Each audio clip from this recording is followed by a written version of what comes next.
typically, days are counted with the counter 일. Now, 일 means day, but note that it's only used as a counter. So if you were to say, I want to meet you another day, you would not use 일, you would use the word day, which is 날. For example, if you wanted to say one day, you just use a Sino-Korean number followed by 일, and the Sino-Korean number for one is also 일. So here is one day, 일일, 2 days, 이일, and 3 days, 3일. So not only can 일일 or 이일, 3일 mean 1, 2, and 3 days, they can also mean the day 1, the day 2, day 3 of the month. So 일일 can not only mean one day, it can also mean the first, the second, the third, and so on. For example, 10일, 10 days, could also mean the 10th of the month. You can also have 30일, so the 30th of the month, or 30 days. If you already know Sino-Korean numbers, now you can count how many days, or say the number of the day in the month. And that's it, right? Or is it? Well, there's actually a second counting system for days, which is pure Korean. Let me just clear the board first. 하루 means one day. 이틀 means 2 days. So to clarify, if you wanted to say one day, you could either say 일일 or 하루.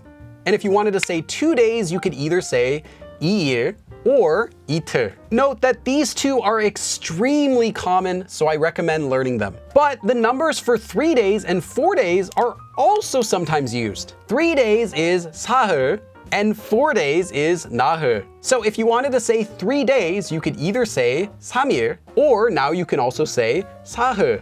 And if you wanted to say 4 days, you could either say 4일 or 나흘. And I find that these 4 are used pretty frequently. But first I should say that these are not the exact same as the other number system we learned with 일. With that one, we learned that it can not only be used for counting days, but it can also be used for saying the day of the month. These ones are only used for counting.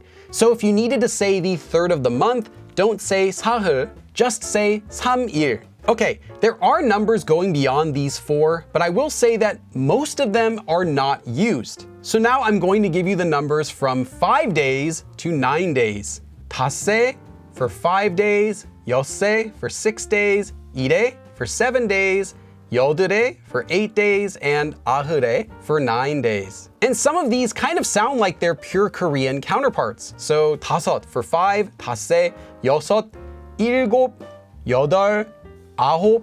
Although most native Korean speakers are aware of these numbers, I've never heard them once. So you can learn them, but know that you aren't going to need them. But these 4 are extremely common, as well as the number 10 for 10 days. For 10 days, you have 열흘, 열흘. And it's also easy to remember because it has 열. And you can keep counting further by attaching a number after 10. 열 하루 means 11 days. But I'm gonna stop myself right there because you're not going to do this. If you're curious, 열 하루, 열 이틀, 열 사흘, and so on. When you get to 20 though, 스무 날.